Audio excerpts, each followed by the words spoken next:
Did you know that this is the national flag of St. Vincent and the Grenadines? And not this? Good day. My name is Chief Strongblood, St. Vincent and the Grenadines' favorite and most hated son, the diaspora machismo. Today we are going to deal with a series that is called Lest We Forget. And we are going to deal with the Right Honorable Robert Milton Cato. Tropical breeze, always there within my reach. I love you, St. Vincent, me sweet little island, St. Vincent. I love you, St. Vincent, home of the blessed St. Vincent. St. Vincent. Before we get into this program, let me bring it to your attention that the James Mitchell administration and the Ralph Gonsalve administration have been trying to hide little snippets of Milton Cato's history as it relates to the development of St. Vincent and the Grenadines. And this is done in the publication of government documents and on certain government websites. Robert Milton Cato was born on the 6th of March 1915 in Calico. Although I am not sure which primary school the Right Honorable Robert Milton Cato attended, it is documented that the Right Honorable Robert Milton Cato attended the Boys' Grammar School in 1928 and he ended his secondary schooling in 1933. Robert Milton Cato attended the Boys' Grammar School on a scholarship. Immediately after leaving school, he was articled to a barrister in Kingston. At this period in the world's history, professional certification, training, and accreditation was done on an apprenticeship basis.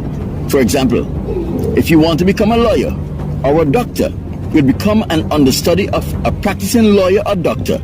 You learn all that you can from those professionals. When that professional think you are ready to practice on your own, then you are sent to a school to be examined to certify your competence in the field of practice.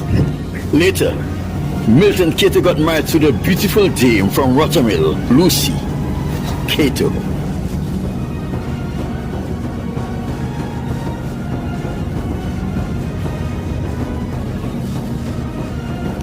After 12 years of understudying the barrister at law in Kingston, St. Vincent, Milton Cato went to Middle Temple in England. However, he enchanted to Canada, where he enlisted and became a member of the 1st Canadian Army in 1945 in the middle of World War II. We can see that Milton Cato is no punk.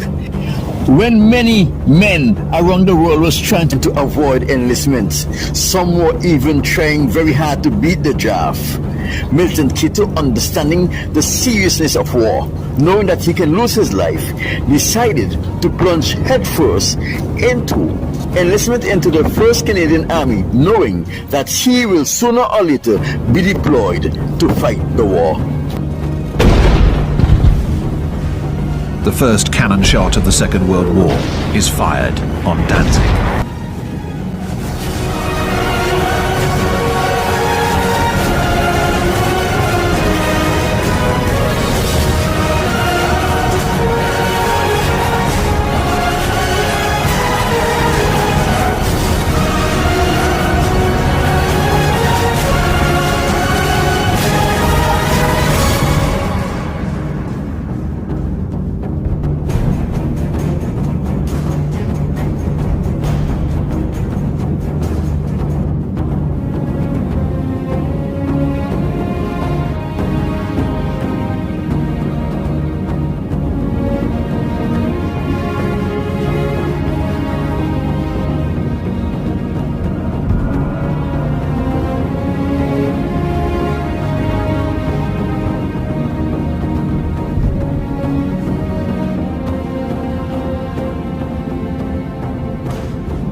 Right Honorable Robert Milton Cato was ready and willing to run headfirst into a war-battered region.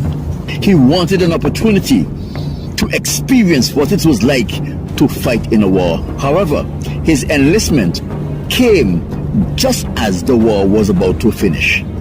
Right Honorable Milton Cato, as a member of the 1st Canadian Army, was deployed to Germany, France, Belgium, and Holland. Within less than 3 years, the Honorable Robert Milton Cato was able to attain the rank of sergeant. That is quite an achievement.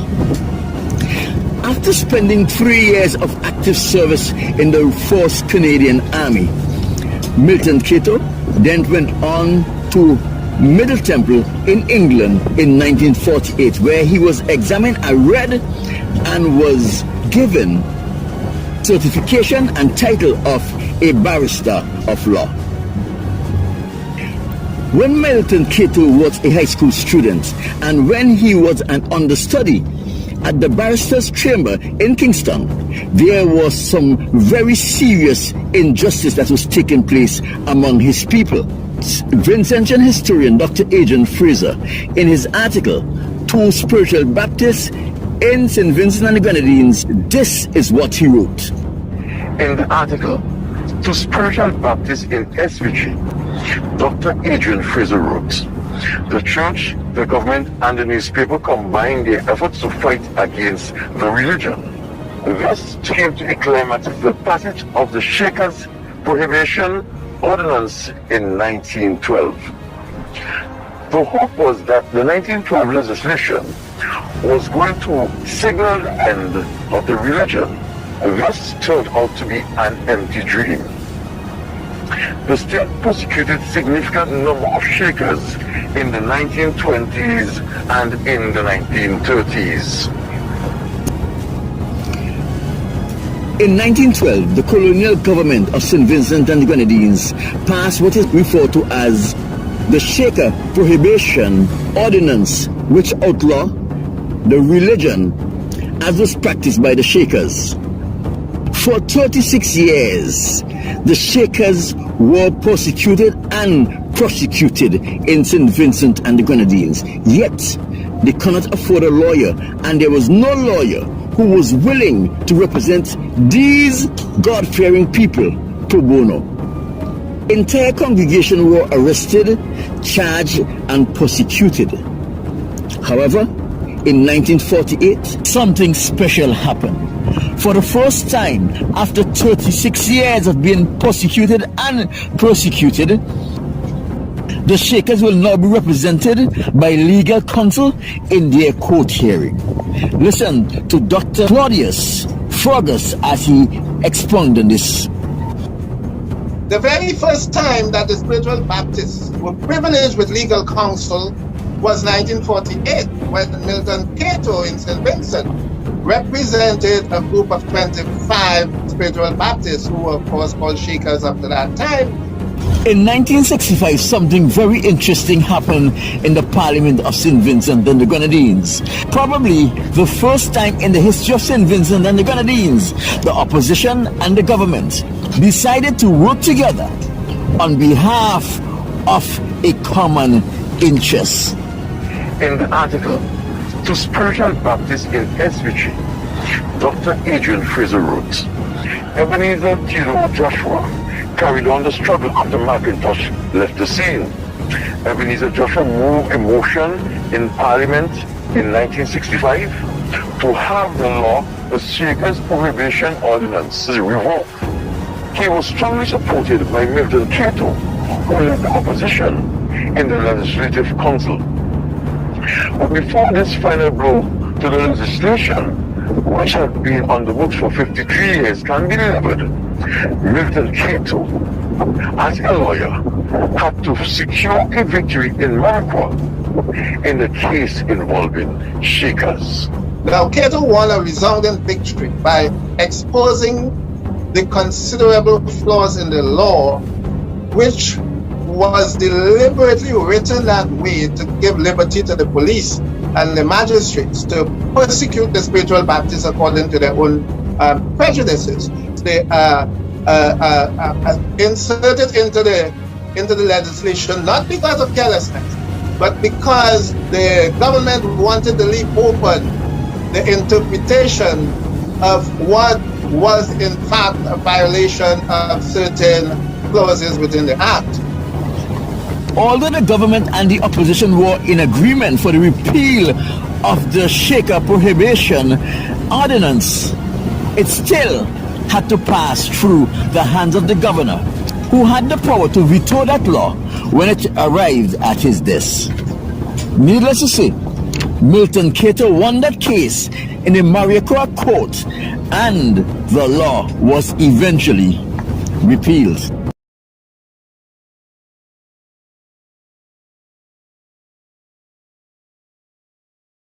Theodore Joshua was a successful chief minister. He oversaw the construction of the Deepwater Harbor in Kingston, which led to the increase in exportation of bananas to England, and which also led to the increase of the St. Vincent and the Grenadines GDP. The Honorable Joshua had regional exposure, which he used in the administration of the country's affairs as chief minister. Joshua lived in Grenada for quite a while, the homeland of his wife, Ivy.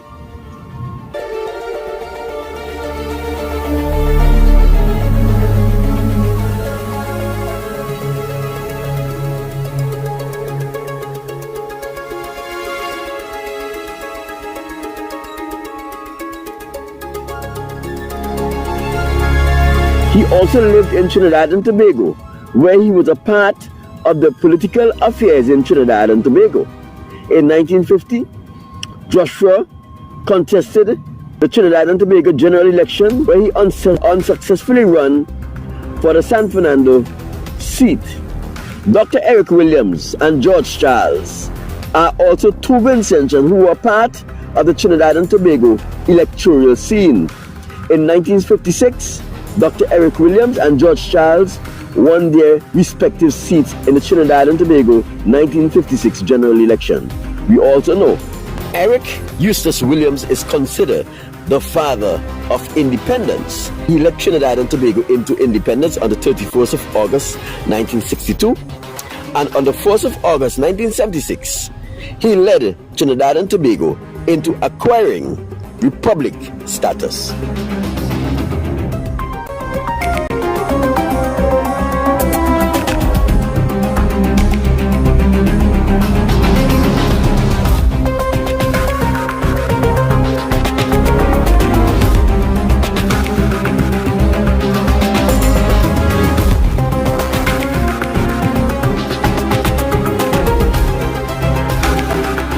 By this time, Joshua had reached his maximum potential in pushing St. Vincent forward.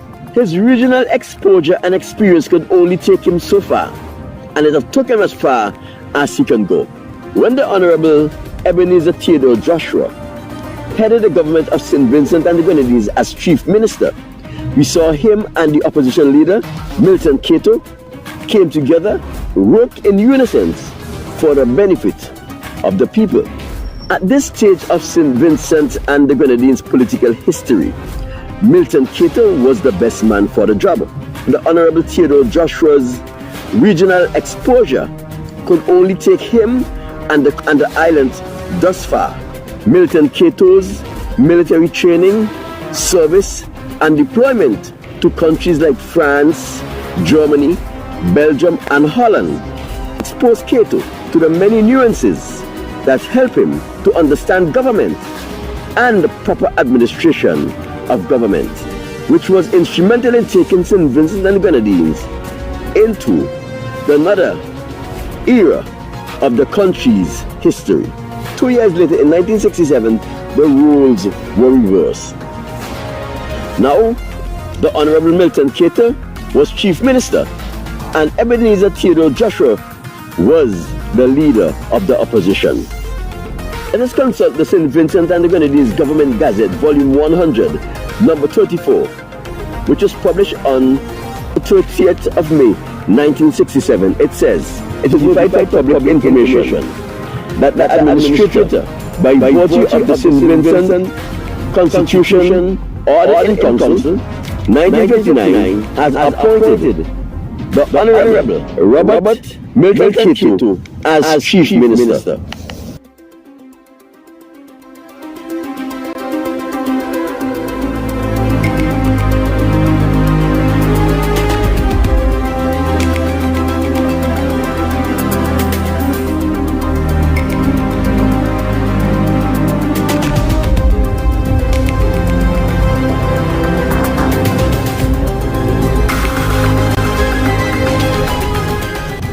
Milton Cato realized how little authority the Chief Minister of Head of Government of St. Vincent and the Grenadines has.